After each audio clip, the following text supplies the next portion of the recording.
Halo semuanya, warga-warga santuy, kembali lagi bersama gua Abu Zal Al-Ghifari dan teman gua nih. Gua Arif Prasetyo. Rip. Kira-kira lu tadi sampai sini udah ketemu siapa ya, Rip? Ya tadi ya gua dari rumah ya kan, bangun pagi-pagi, tidur baru sedikit ya kan. Iya.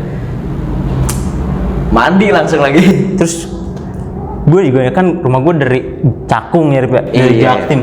Sumpah ya, itu tuh macet banget. Padahal gue kira ini udah ngedekatin libur lah, tanggal 20 kan katanya udah libur kan sekolah udah kan. banyak liburnya. Tapi tetap aja tetap macet banget. Cuma transformer gimana di sana? Ngeri banget tuh, kayak gue harus nyelip-nyelip. Pelan-pelan Pak Sopir. Pelan-pelan Pak Sopir. Astagfirullahaladzim. Nah terus juga kan, Lip, lu selama jadi mahasiswa ini ya, di semester 5 lu udah ngalamin apa sih? Ya udah ngalamin banyak sih ya, dari yang jarang masuk, Emang tuh dari cabut kelas, ya udah rajin kelas. sama lagi kayak, lu ngerasa nggak sih kalau makin ke naik semester tingkat kemalasannya tuh makin tinggi, ya nggak sih? Sebenarnya iya, cuma Jangan ditiru nih. iya, cuma gimana ya? Ya namanya semakin tinggi semester pasti tanggung jawab kita makin besar lah ya. Betul. Pertama tugas-tugas UTS, tugas-tugas UAS yang dikasih sama dosen-dosen tertentu, mungkin bobotnya lebih berat dibanding semester-semester yang awal ya. Semester 1 sampai 5, semester 1 sampai 4 mungkin lebih ringan. Dan bahkan semester 5 ini wah berat banget pun. Tapi kan lu kayak SMA juga kan, Keman juga kan? Iya. Lu mendingan ujian kayak tes tulis SMA kebanyakan apa kuliah nih? Tapi gue, aduh jatuh lagi. Tapi gue nih ya sejujurnya lebih enakan kayak kuliah nggak sih? Kayak beda-beda gitu ujiannya. Menurut lu gimana? Iya, sebenarnya enakan kuliah.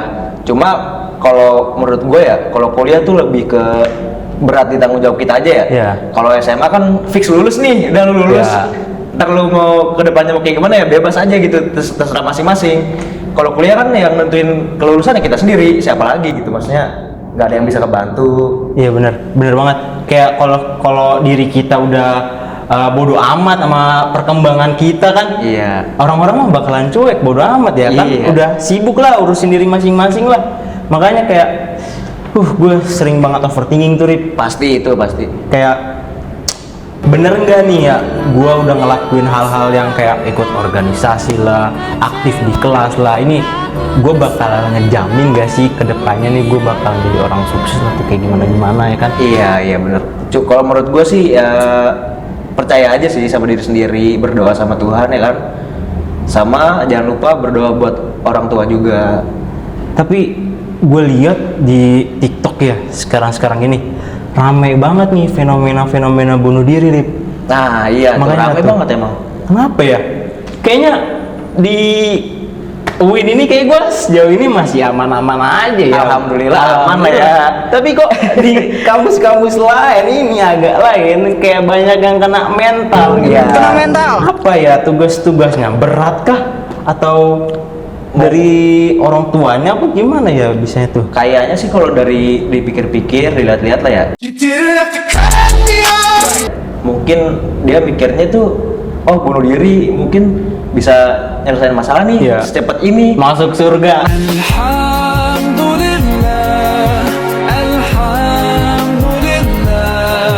All praises to Allah, all praises to Allah. Enggak lu, aduh omongan aneh itu, orang-orang aneh itu orang. Udah bunuh diri, masalah gue pokoknya udah selesai. Ya, Urusan belakangan pokoknya di dunia nih. dia mikirnya itu di situ. Tapi ternyata kan nggak tahu Iya. nanti di akhirat gimana. Kan udah ada sesi tanya jawab tuh di dalam kubur. Nah, itu kan. Emang lu bisa ngelewatinnya? Emang lu bisa Pahala lu udah cukup emang. Emang Kayak bisa. enteng banget nih orang-orang Nah, mutusin buat bunuh diri.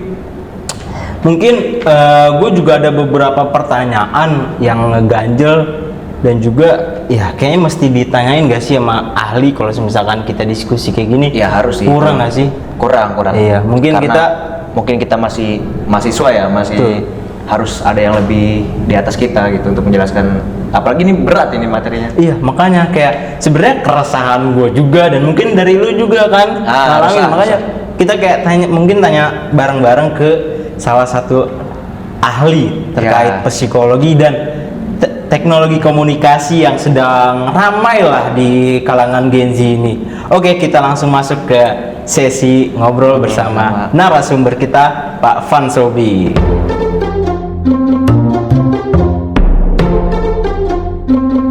Oke.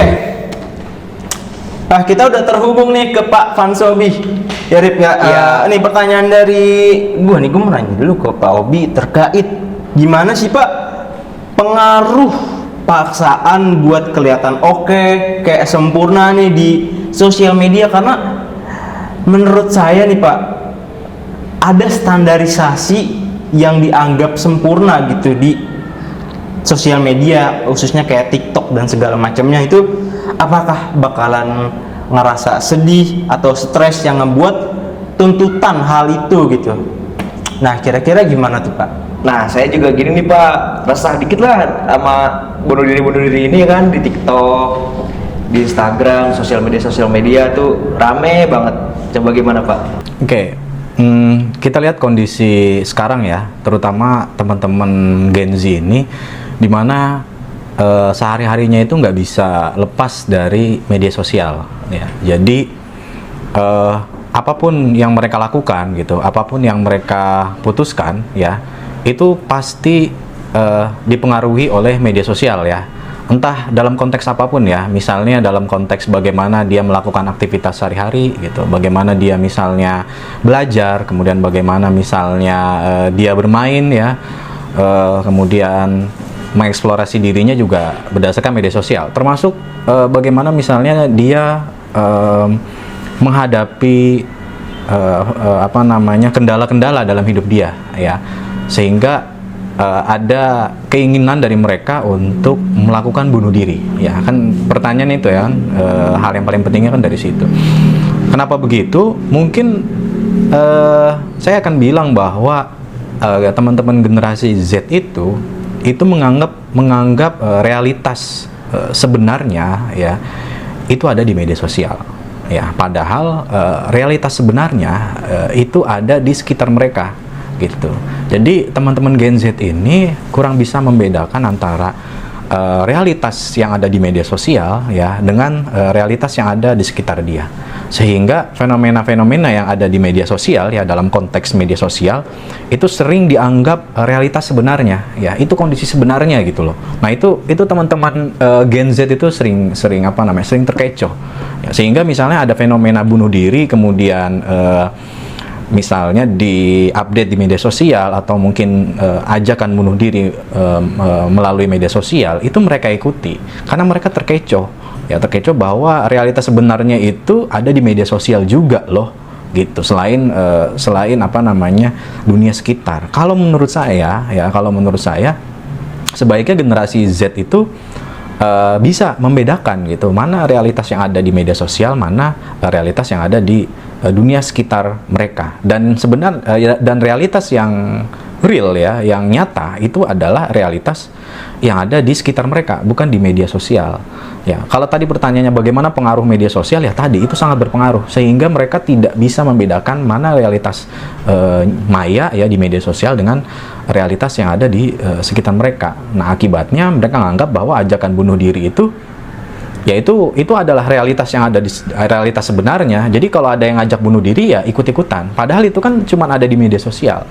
Di keluarga mereka misalnya, tetangga mereka, teman-teman mereka misalkan nggak melakukan bunuh diri. Bunuh diri itu misalnya terjadi bahkan di luar daerah mereka gitu. Jadi seolah-olah itu ada fenomena masif untuk bunuh diri ketika mereka itu aktif di media sosial. Nah itu, jadi kalau menurut saya pengaruhnya besar banget ya media sosial bagi generasi Z, sehingga berdampak mereka kesulitan membedakan antara realitas di media sosial dengan realitas sebenarnya, dan itu harus dinotis oleh generasi Z. Itu menurut saya.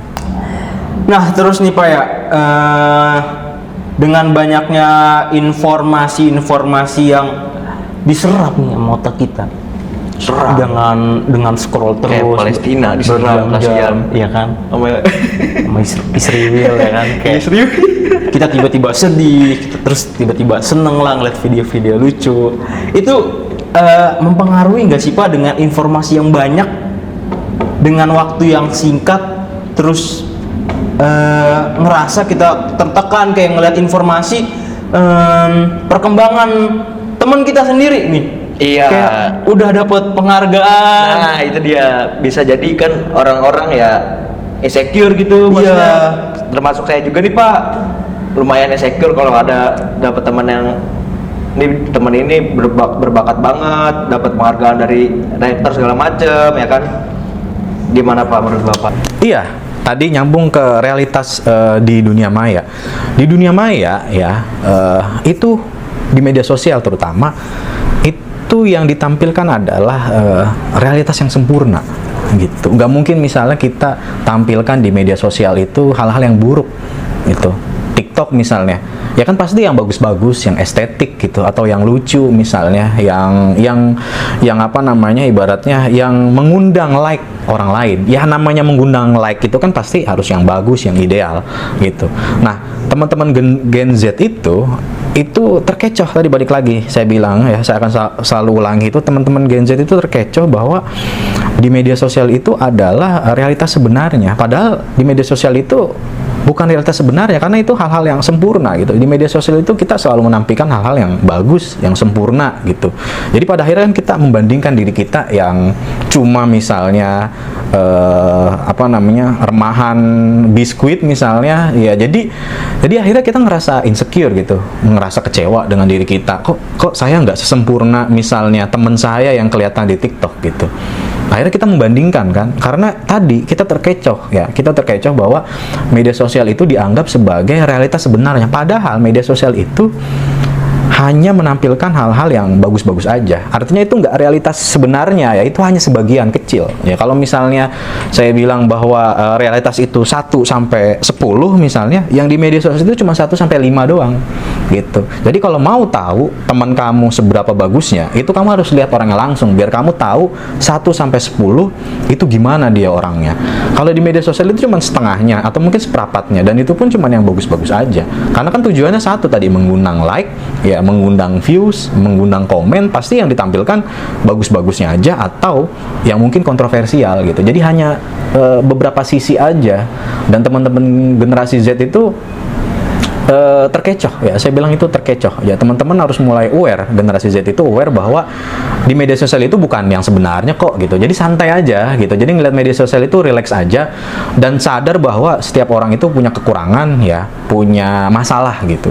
Jadi masalah yang kalian hadapi di dunia nyata ya, itu juga dihadapi orang lain sana gitu, di luar sana gitu. Jadi misalnya kalian nggak punya uang ya, si content creator juga sama masalahnya, nggak punya uang juga, cuman mereka nggak nampilin itu gitu. Atau mungkin dia punya masalah keluarga, nggak cuman kalian doang yang punya masalah keluarga, si content creator juga punya masalah keluarga ya. Kita semua sama, masalahnya sama, cuma bedanya kebetulan si content creator itu menampilkan bagus-bagusnya aja. Dia nggak mau nampilin masalah pribadinya gitu kan, karena itu akan menghilangkan followersnya gitu. Jadi kalau menurut saya Gen Z harusnya lebih santai ya, lebih bijak, dan lebih bisa membedakan, oh enggak kok, itu kan cuma sebagian aja yang kelihatan, dan itu akhirnya nanti akan menghindarkan diri dia dari bunuh diri gitu.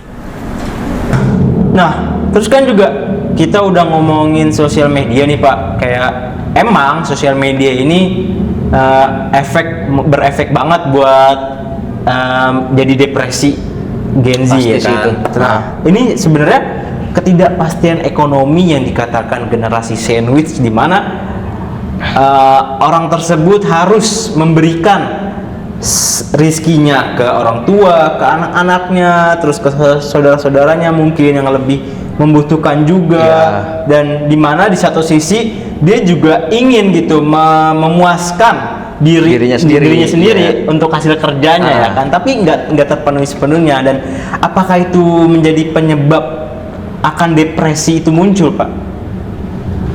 depresi faktor ekonomi, ya kan. Sebenarnya setiap generasi itu punya masalah perekonomian tersendiri ya. Nggak cuma generasi Z yang punya masalah ekonomi. Kalau kita melihat secara makro ya, secara luas gitu, kalau kita lihat yang punya masalah secara ekonomi itu nggak cuma Gen Z gitu. Ketika di zaman sekarang kan zamannya Gen Z dan milenial ya. Sekarang tantangan ekonominya adalah lesuknya daya beli gitu kan, krisis dan lain sebagainya. Hal kayak gitu itu nggak cuma dialami oleh Gen Z sekarang atau milenial, tapi juga dialami orang-orang yang sebelumnya ya, misalnya boomers ya, yang di atas milenial dan seterusnya ya, di atas boomer itu, mereka juga punya masalah tentang perekonomian ya. Setiap generasi itu punya masalah perekonomian. Kalau misalnya sebelum boomer ya ada perang dunia, ya kan, itu kan masalah ekonomi, itu kan krisis gitu. Kemudian ketika boomer misalnya masa pembangunan gitu, mereka nggak punya modal, mereka nggak punya keterampilan gitu kan, itu kan masa-masa ini apa namanya, masa-masa membangun ya, membangun perekonomian ya. Namanya orang ngerintis perekonomian kan pasti susah, boomer mengalami itu ya. Sekarang milenial ya, infrastruktur ekonomi udah bagus, cuma ternyata daya beli ekonomi menurun ya kan, krisis dan lain sebagainya. Artinya setiap generasi itu punya masalah ekonomi ya. Jadi menurut saya itu bukan hanya masalah Gen Z atau masalah milenial, tapi masalah semua orang. Dan balik lagi, kenapa misalnya sekarang itu kayaknya itu lebih booming, lebih viral ya masalah ekonomi itu, karena tadi ada media sosial. Kalau dulu kita mengetahui perekonomian dunia atau perekonomian nasional lah, misalnya dari radio, kemudian dari televisi atau mungkin dari media cetak gitu, dan itu pun nggak masif kan. Kalau misalnya TV, kalau dulu kan TV cuman ada TVRI doang ya, jadi dia ngelihat mengetahui informasi tentang ekonomi itu ya dari TVRI aja gitu, dan itu pun hanya tayang malam-malam gitu, siang-siang kan nggak ada tuh berita gitu, misal gitu. Kemudian juga cetak itu kan adanya koran pagi atau koran sore gitu. Nah kalau sekarang ya setiap menit kan kita bisa menerima informasi ekonomi lesu, ekonomi krisis dan lain sebagainya gitu. Padahal konteksnya sama-sama krisis juga. Cuman bedanya kita kalau yang Gen Z dan milenial ini harus disadari ya, milenial harus aware. Bedanya adalah informasi itu datangnya terus-menerus ya, simultan dan bertubi-tubi gitu. Kalau dulu mungkin generasi sebelum ini ya, sebelum milenial ya, sebelum adanya internet, mereka sama dapat informasi tentang krisis ekonomi dan lain sebagainya, tapi tidak seintens kita generasi milenial dan generasi Z. Dan itu yang menyebabkan generasi Z dan milenial itu ke-trigger ya. Mereka mulai misalnya bagaimana ya masa depan saya ya, mereka mulai berpikir bagaimana ya nanti saya kerja, kemudian bagaimana ya misalnya profesi saya gitu, apakah saya bisa membeli rumah, membeli mobil gitu kan. Padahal masalah yang dialami itu sama, nggak cuma generasi Z aja, boomer, generasi sebelumnya juga punya masalah yang sama, cuma bedanya kita mendapatkan informasinya itu lebih intens ya, sedangkan mereka enggak. Dan harusnya kalau saya jadi generasi Z dan saya kan generasi milenial, itu bisa menjaga jarak ya, menjaga jarak dengan keberlimpahan informasi gitu. Karena kan informasi padahal isinya tuh sama, itu aja gitu, cuma itu nyerang ke kita itu terus menerus gitu. Kalau dulu sebelum ada media sosial, saya yang mencari informasi. Nah kalau sekarang informasi yang menemukan saya ya, nah itu akhirnya informasi itu terus simultan menghampiri kita, maka ada kebanjiran informasi, ada keberlimpahan informasi. Nah kalau saya mengistilahkannya itu adalah obesitas informasi ya. Jadi kita mengalami kegemukan nih. Jadi karena informasinya banyak, kita mengalami kegemukan. Nah yang namanya orang gemuk itu kan nggak bisa berpikir, nggak bisa bergerak ya dengan baik ya, aktivitasnya terbatas. Nah sekarang itu kayak begitu, justru dengan informasi yang gemuk ya, informasi yang banyak, itu membuat kita sulit untuk berpikir, kemudian sulit untuk bergerak ya. Kayak misalnya dengan kita ngelihat teman kita yang lebih oke dari kita insecure. Yang harusnya misalnya kita belajar, akhirnya seharian kita insecure. Iya kan? Kan kayak begitu. Karena kita ngelihat teman kita itu lebih sukses ya, IP-nya lebih bagus, atau mungkin dia punya prestasi, dapat penghargaan dari rektor misalnya. Padahal kita hari itu pengen belajar ke perpustakaan, tapi mood kita rusak karena kita ngelihat teman kita itu berprestasi, dia dapat penghargaan rektor. Gitu. Akhirnya kita insecure, akhirnya seharian tuh kita bad mood seharian. Yang harusnya kita waktunya belajar, akhirnya kita ngerasa bad mood hari itu kan, tadi terpaan informasi.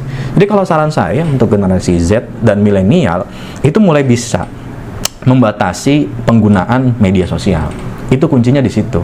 Karena itu adalah kerannya. Nah, kita yang mengontrol kapan keran itu dibuka, kapan keran itu ditutup. Misalnya bisa dimulai dengan puasa media sosial misalnya, atau mungkin puasa HP misalnya, atau mungkin membagi dua HP-nya, satu HP untuk media sosial, satu HP untuk interaksi misalnya WhatsApp atau sebagainya gitu.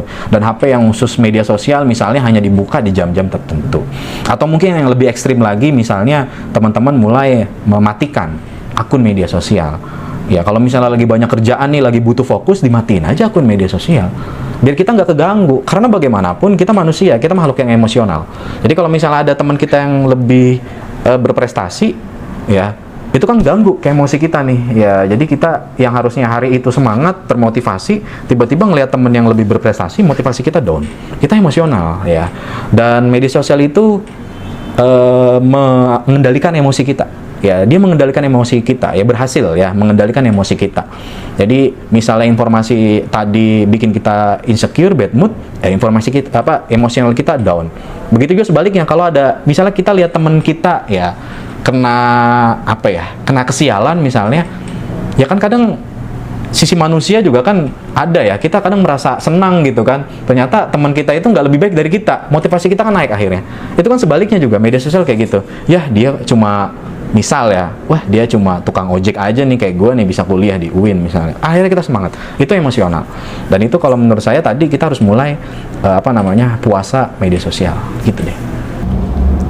Nah, gue udah dapet nih Rip, poin-poin yang udah disampaikan sama Pak Obi tadi tuh. Ya kira-kira nih ya, kita tuh harus membatasi penggunaan sosial media. Terus kita tuh harus sadar lah, Ya, kalau kita tuh sadar. kehidupan kita tuh ada di dunia nyata, bukan di sosial media gitu.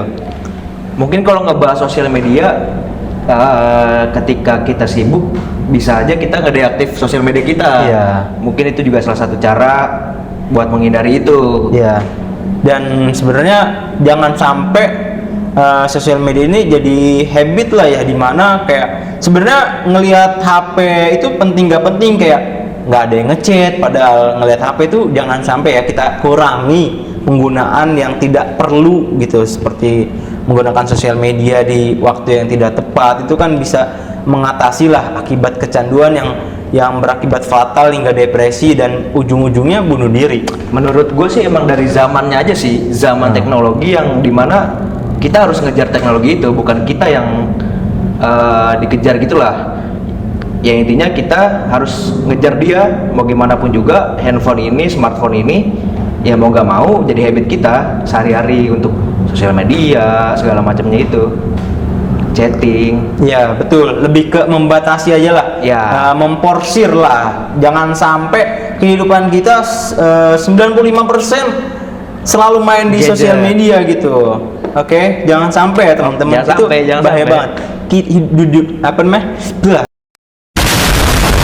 Kehidupan kita tuh ada di dunia nyata, bukan di dunia maya. Iya. Oke, mungkin itu saja ya episode kali ini terkait bunuh diri yang berujung bunuh diri. Bunuh diri yang berujung bunuh diri.